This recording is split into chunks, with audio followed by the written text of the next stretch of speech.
Arfgeng heilablæðing hefur dregið hundruð Íslendinga til dauða. Sjúkdómurinn hefur höggvið stór skörð í margar fjölskyldur því hann leggst á fólk í blóma lífsins sem deyr oft frá ungum börnum.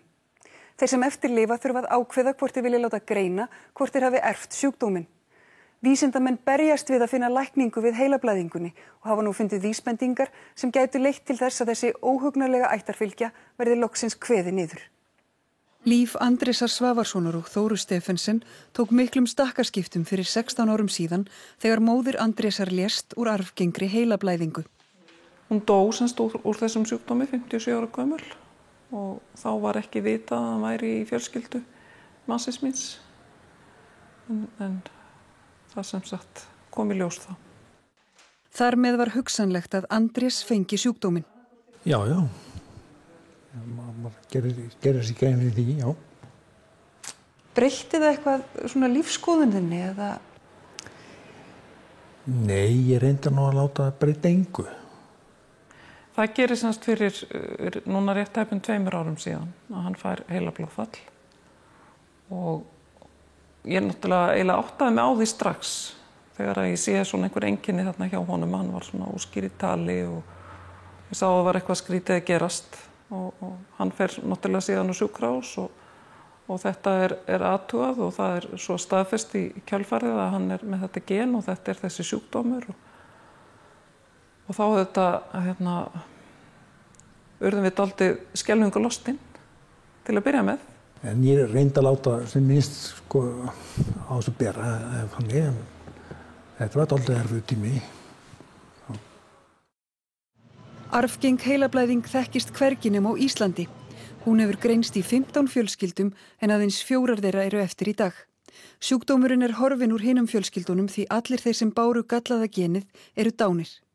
Genið erfist þannig að ef að foreldrið er með sjúkdóminn að þá getum við reiknað með að annarkvert barn viðkomandi foreldris fái sjúkdóminn. En í hverju einstöku tilviki er það náttúrulega tilviljun. Þannig að fólk getur átt allmörg börn sem að til dæmis öll væri með genið eða á sama hátt ekkert er að væri með genið. Gallaða genið veldur því að ákveðið prótein safnast fyrir í æðaveggjónum í heilanum. Æðarnar eyðileggjast smám saman og breytast í stíf rör sem á endanum bresta. Þar með lætur sjúkdómurinn til skarar skríða. Fólk sem að fær fyrstu blæðingu er gjarnan á milli 20 og 30. Stundum leiðir blæðingin til dauða fyrst þegar hún verður. En algengara er að fólk fái endurteknar minni blæðingar og með fötlun í hver skipti. Dagný Hildur Leifsdóttir þekkir arfgengu heilablæðinguna betur en flestir aðrir. Ég er líklega orðin rúmlega 20 þegar að það verður ljóst. Þegar elsta systir mín veikist, Ásta, 1976, að móðir mín hafi farið úr arfgengum sjúkdómi. Ég allavega hafði ekki hugmynd um þetta fyrr. Hvað voru þið margar systurnar? Við vorum 6 og þaraf fóru 4 úr þessar arfgengu heilablæðingu. Ásta veiktist sem sagt þarna fyrst 1976, var þá komin 7 mánaða leið með sitt 3. barn.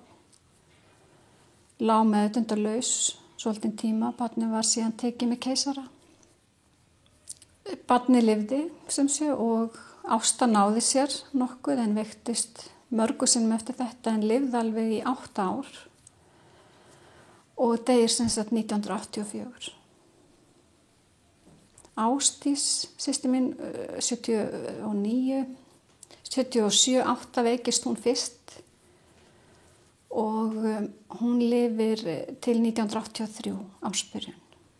Þá er hún farin.